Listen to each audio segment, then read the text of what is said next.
Next topic है Einstein photo electric equation. Einstein ने photo electric effect के लिए एक इक्वेशन दी है, ठीक है, वो हम करेंगे, इंपॉर्टेंट है न्यूमेरिकल्स के लिए। अब आइंस्टाइन क्या कहता है कि जब एक फोटोन फॉल करता है, मेटल फोटोन जब पड़ता है, जब हम कहते हैं कि फोटो इलेक्ट्रिक इफेक्ट क्या है, जब लाइट पड़ती है सुटेबल फ्रीक्वेंसी की, इलेक्ट्रॉन बाहर आता है, वो कैसे आता है, फोटोन हिट करता है इलेक्ट्रॉन को, इलेक्ट्रॉन बाहर आता है। फोटोन की एनर्जी क्या होती है, E=h न्यू। आइंस्टाइन कहता है वो एनर्जी दो तरह से यूज होती है। जो फोटोन हिट करता है ना, फोटोन की एनर्जी दो तरीके से यूज करते हैं, दो वेज में। पहला, कुछ पार्ट एनर्जी का यूज होगा वर्क फंक्शन में, जो मैंने आपको बताया था। वर्क फंक्शन क्या होता है, सिर्फ इलेक्ट्रॉन को मेटल के सरफेस से बाहर निकालने। एक हिस्सा एनर्जी का यूज हुआ इलेक्ट्रॉन को बाहर निकालने में, दूसरा हिस्सा उसको काइनेटिक एनर्जी देने में। बाहर निकलेगा, चलेगा भी ना वो, तो दो पार्ट उसके, पहला इलेक्ट्रॉन को सिर्फ बाहर निकालेगा, दूसरा एनर्जी का पार्ट उसको मूव करवाने के लिए, काइनेटिक एनर्जी देने के लिए, ठीक है। सो आप लिखो, according to Einstein, according to Einstein, Einstein कहते हैं कई बंदे, आइंस्टीन, वो आपकी मर्जी है। According to Einstein, when a photon of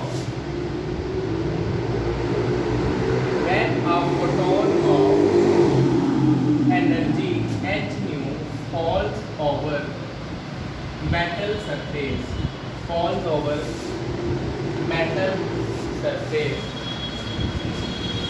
the energy of photon is used in two ways. The energy of photon is used in two ways. First, a part of energy is used by electron. A part of energy is used by electron to cross surface barrier. Metal का surface cross करने के लिए, to cross surface barrier, इसको work function बोलते हैं। To cross surface barrier to come out of metal surface.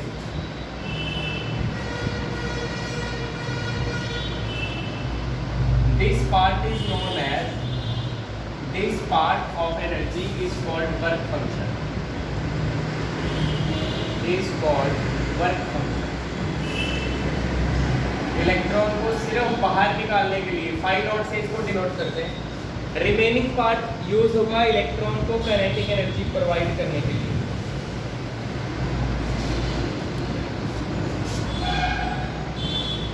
Remaining part of energy, remaining part of energy of photon is used to provide, is used to provide kinetic energy to electron. Therefore, according to law of conservation of energy, जितनी energy पहले थी उतनी बाद में होनी चाहिए। Photon की energy E=h new. ये कितनी तरह से यूज हो रही है, एक तो वर्क फंक्शन में और एक काइनेटिक एनर्जी देने के लिए। वर्क फंक्शन को फाई नॉट से लिखते हैं, kinetic energy ½ mv², equation number 1। यहाँ तक नोट करिएगा। हाँ जी, इसके बाद देखो, ये total energy, work function, kinetic energy. अगर जो फ्रीक्वेंसी ऑफ इंसिडेंट लाइट है, if frequency of incident light nu, अगर ये इक्वल हो न्यू नॉट के, थ्रेशोल्ड फ्रीक्वेंसी के, अगर ये थ्रेशोल्ड फ्रीक्वेंसी के इक्वल हो, if nu is equal to nu naught, आप बताओ कि काइनेटिक एनर्जी क्या होगी। जीरो होगी। अगर काइनेटिक अगर जो फ्रीक्वेंसी है, अगर फ्रीक्वेंसी पूरी पूरी हो बस थ्रेशोल्ड, तो बस इलेक्ट्रॉन बाहर आएगा, मूव नहीं करेगा। ठीक है, अगर पूरी पूरी फ्रीक्वेंसी है ना, मिनिमम फ्रीक्वेंसी, इलेक्ट्रॉन बाहर आएगा सिर्फ, तो यहाँ पे half mv² kinetic energy zero हो जाएगी। सो इक्वेशन 1 क्या बनेगी?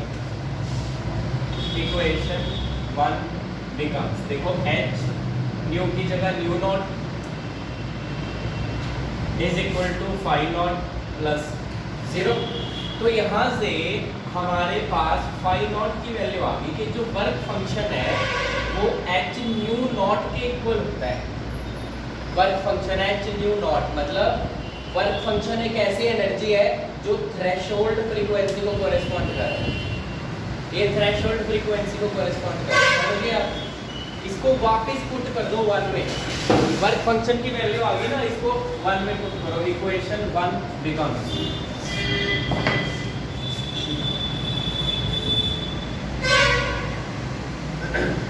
इक्वेशन 1 यहाँ पे देखो, h nu is equal to work function की वैल्यू हमारे पास ये आ गई h nu naught plus half mv²। ठीक है जी। तो अगर मैं चाहूँ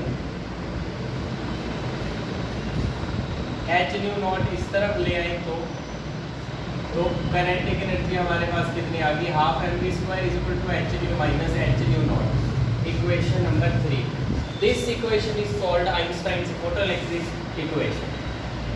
This equation is called Einstein's photoelectric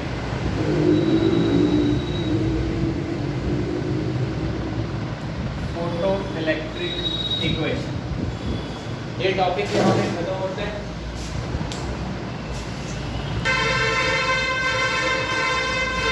next topic है verification of laws of photoelectric emission. देखो, आइंस्टाइन ने अपनी इक्वेशन का यूज करके चारों लॉज को एक्सप्लेन किया है। अकॉर्डिंग टू आइंस्टाइन,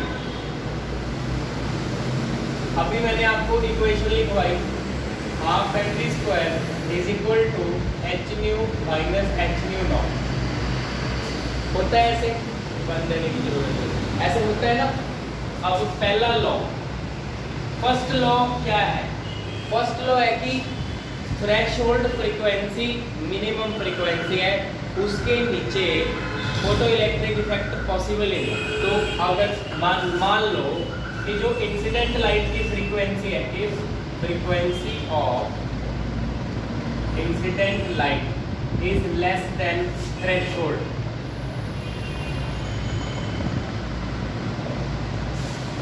ये इक्वेशन क्या बनेगी? आप खुद बताओ। अगर ये h, ये देखो हमारे पास है हाफ mv², देन अगर फ्रीक्वेंसी ऑफ इंसिडेंट लाइट कम है थ्रेशोल्ड से, तो हाफ mv², देखो ये है हमारे पास, ये देखो न्यू माइनस न्यू नॉट ऐसे आएगा।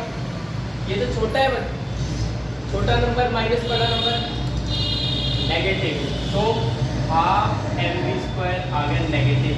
और आप बताइए, काइनेटिक एनर्जी कभी नेगेटिव हो सकती है? नहीं। पोटेंशियल एनर्जी नेगेटिव हो सकती है, potential energy negative positive zero कब होती है, पर काइनेटिक एनर्जी कभी नेगेटिव नहीं होती, which is not possible, which is not possible, ये पॉसिबल ही नहीं है।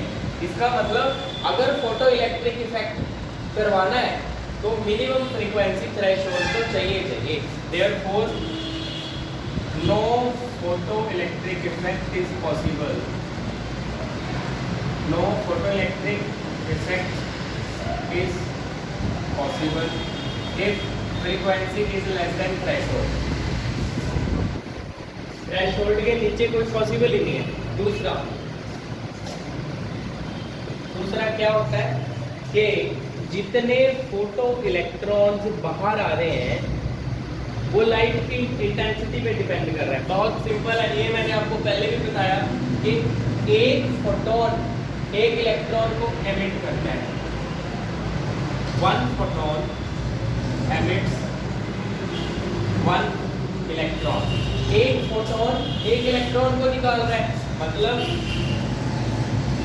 Number of photo electrons emitted. ये किस पे डिपेंड करेंगे? जितने नंबर ऑफ फोटॉन्स होंगे। और number of photon per unit area क्या बोलते हैं नंबर ऑफ फोटॉन्स को? नंबर ऑफ फोटॉन जितने ज़्यादा होंगे उतनी ज़्यादा इंटेंसिटी होगी। तो इसका मतलब जो number of photo electrons emit हो रहे हैं ना, वो नंबर ऑफ फोटॉन मतलब इंटेंसिटी पे डिपेंड करें। समझ गए? तो ये था तीसरा, ये इंटेंसिटी पे डिपेंड करेंगे जितने। ये दूसरा था, जितने इलेक्ट्रॉन बाहर आएंगे that depends upon intensity of incident light. अब थर्ड लॉ करते हैं। जो थर्ड है वो था कि जो फोटो इलेक्ट्रॉन बाहर निकलते हैं उनकी काइनेटिक एनर्जी फ्रीक्वेंसी पे डिपेंड करती है। ये डायरेक्ट प्रूव हो रहा है। हमारे पास है half mv² is equal to h nu minus nu naught. ऐसा ही है, h कॉमन ले लिया मैंने इसमें से, न्यू माइनस न्यू नॉट। देखो ये h क्या होता है? Constant, Planck's constant. Nu naught हर एक मेटल की अपनी मिनिमम थ्रेशोल्ड फ्रीक्वेंसी है, फिक्स वैल्यू होती है। तो ये भी कांस्टेंट है, ये भी कांस्टेंट है। इसका मतलब हाफ mv² डिपेंड किस पे कर रही है? फ्रीक्वेंसी पे। Half mv² kinetic energy depend कर रही है फ्रीक्वेंसी ऑफ इंसिडेंट लाइट। तो थर्ड भी प्रूव हो गया डायरेक्टली, ये काइनेटिक एनर्जी डिपेंड करती है फ्रीक्वेंसी पे। फोर्थ करते हैं। फोर्थ लॉ था कि फोटो इलेक्ट्रिक इफेक्ट जो है वो इंस्टेंटेनियस प्रोसेस है, पलक झपकते ही हो जाता है। 10⁻⁻9 सेकंड में एक फोटोन आ भी जाता है, हिट करके इलेक्ट्रॉन निकाल भी देता है। आइंस्टाइन कहता है कि ये कोलिजन की वजह से हुआ है, इलेक्ट्रॉन और फोटोन। फोटोन ने आया, इलेक्ट्रॉन को हिट किया। कहता बीच में कोई टाइम इंटरवल है ही नहीं, बस उसके कोलिजन में और इलेक्ट्रॉन बाहर होने में टाइम लैग है ही नहीं कोई भी। बस आता है कोलिजन जल्दी जल्दी हो जाता है। तो ये प्रोसेस बहुत फास्ट है। सो आप लिखो photo electric emission is due to the collision of photo electric emission is due to the collision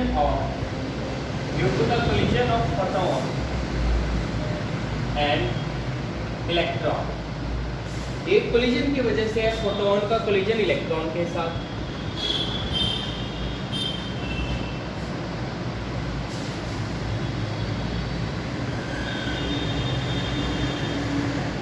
As such, there cannot be any significant time lag. As such, there cannot be any significant time lag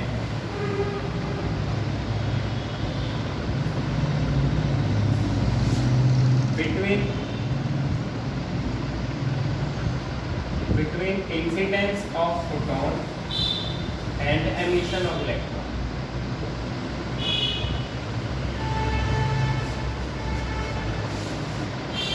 Thus, process of photoelectric emission is instantaneous. Thus,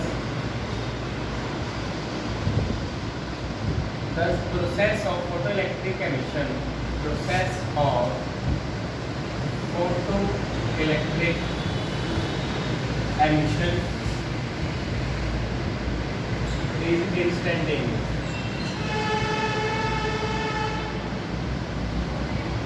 instantaneous process है। तो चारों laws prove होते हैं।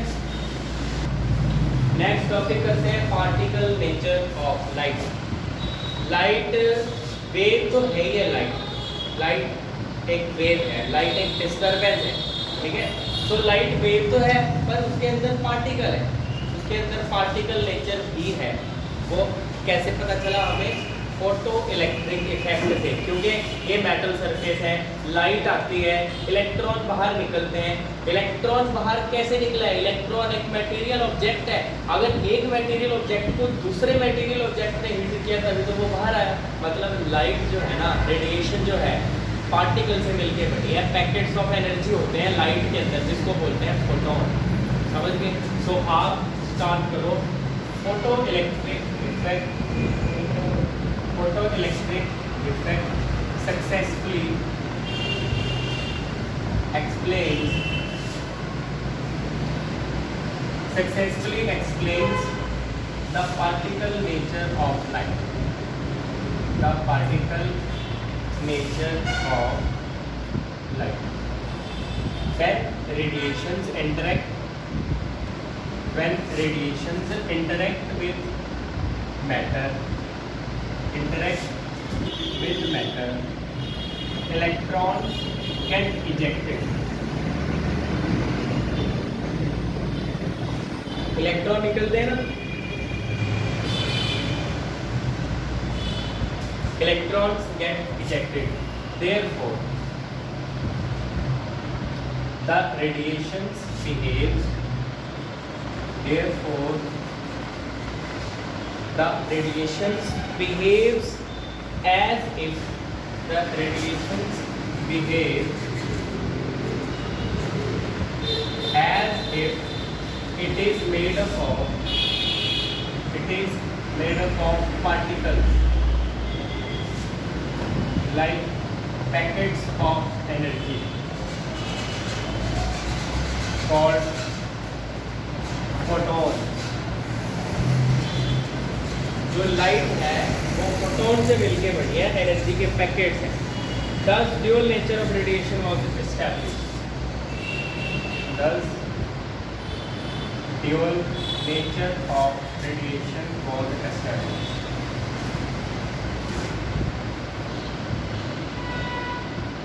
हाँ जी, समझ गए. एक wave तो है ही है लाइट, पर जब इंटरेक्ट करती है मैटर के साथ इलेक्ट्रॉन बाहर आ रहा है, मतलब उसके अंदर पार्टिकल है, उसका नाम है फोटोन, एनर्जी का पैकेट है.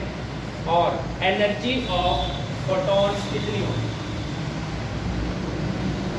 Energy of a photon is, एक फोटोन की energy E is equal to H nu से लिखते हैं, वेयर जो H है वो क्या है? Planck's constant. Planck's constant. और इसकी वैल्यू कितनी है? 6.625 10⁻³ जूल सेकेंड. एंड न्यू क्या है? Frequency of incident light. Frequency of incident light. एक फोटोन की एनर्जी कितनी होती है हमारे पास?